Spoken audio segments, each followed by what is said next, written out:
Salut! Aujourd'hui, je vous explique comment gérer votre budget mensuel.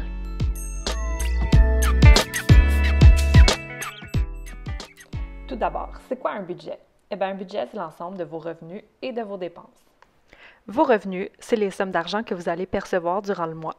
On pense souvent au salaire, mais ça peut être aussi l'allocation familiale, les revenus locatifs, etc.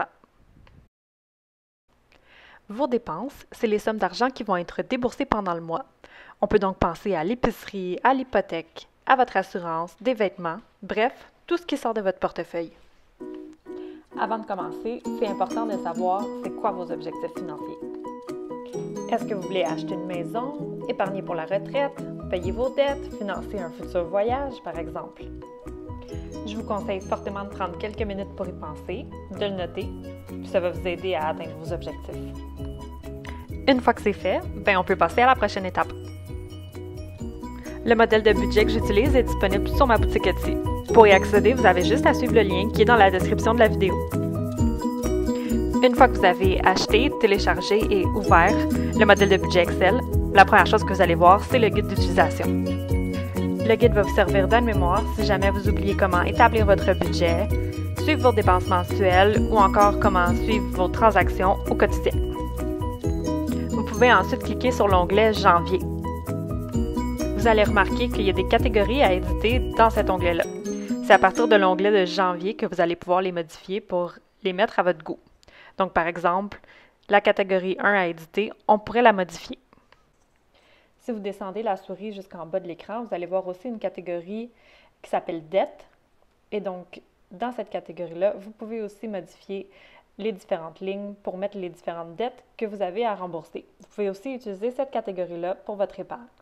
Donc là, dans l'exemple, on va ajouter les revenus, donc par exemple loyer et allocation familiale. Si vous regardez dans les onglets des différents mois, vous allez voir que ça va se mettre à jour automatiquement dans tous les onglets de chaque mois. Donc on regarde en février, mars, avril et le changement s'applique. Et là, on va faire la même chose pour la catégorie dette. Donc je vais rajouter ma carte de crédit Mastercard. Puis, comme je le disais, on va utiliser aussi cette section-là pour l'épargne. Donc, je vais rajouter une catégorie REER et CELI. Pour l'instant, je ne rajoute pas autre chose. On peut voir aussi que les changements vont s'appliquer dans les autres mois. Donc, en février, le changement s'est appliqué. Ça va être la même chose pour tous les autres mois. Maintenant, ce que je vais faire, c'est que je vais commencer à rentrer mes revenus dans la section revenus.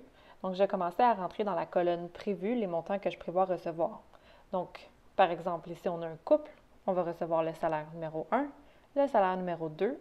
Je vais mettre un montant que je reçois de loyer et je vais aussi inscrire les montants pour mon allocation familiale.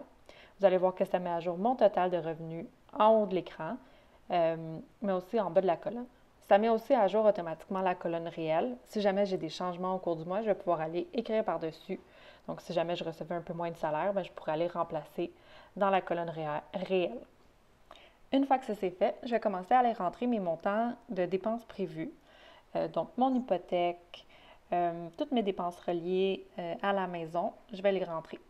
Comment je peux prévoir? Il y en a que c'est assez facile. Par exemple, une facture de téléphonie, on sait exactement c'est combien la facture. Par contre, il y a certains montants qu'on ne sait pas exactement ça va être combien. Donc, je vais au meilleur de ma connaissance pour le premier mois. Il y a aussi des catégories où on n'a pas nécessairement des dépenses prévues, mais on va vouloir en prévoir pour les prochains mois, donc peut-être les mettre dans un compte prévisionnel. Alors, je peux mettre un montant et noter que c'est un montant prévisionnel dans la catégorie notes. J'utilise aussi la section notes pour préciser ce que j'ai budgété dans la catégorie autres pour la maison. Comme ça, quand je vais suivre mon budget, ça va me permettre de me rappeler ce pourquoi j'avais mis de l'argent de côté. C'est à vous de décider du niveau de précision. Mais là, par exemple, je vais décider d'écrire que je veux m'acheter une nouvelle cafetière, puis je vais aussi mettre de l'argent de côté pour mon paiement de taxes annuel.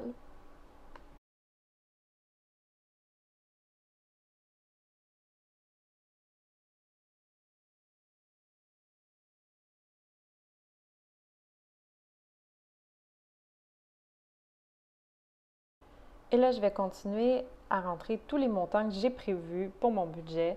Donc, pour les catégories vie de tous les jours, on a ensuite transport et si on continue plus bas, on a une catégorie loisirs, on a une catégorie famille et on a une catégorie dette et épargne. Et là, on va continuer l'exercice jusqu'à temps qu'on arrive à la fin du fichier. Donc, c'est important de remplir chacune des cases avec ce que vous prévoyez dépenser. Une fois que c'est fait, en haut du fichier, vous allez avoir une vue d'ensemble de vos revenus, de ce qui vous reste à budgéter et de vos dépenses prévues. Une fois que votre budget est établi, c'est là qu'on commence à suivre nos transactions au quotidien. Donc, c'est de cette façon-là que vous allez pouvoir vous assurer de respecter votre budget. C'est super important de suivre les transactions dans l'onglet qui s'appelle « Transactions » et qui correspond au mois courant. Donc, si par exemple, je suis mes transactions de janvier, je vais aller dans l'onglet « Transactions janvier ». Et là, je vais commencer à noter toutes les transactions que j'ai faites à chaque jour. Donc, j'écris la date, la description, je choisis une catégorie dans le menu déroulant et j'inscris le montant que j'ai dépensé. Vous pouvez choisir d'inscrire vos transactions une fois par jour, une fois par semaine, une fois par mois. C'est libre à vous.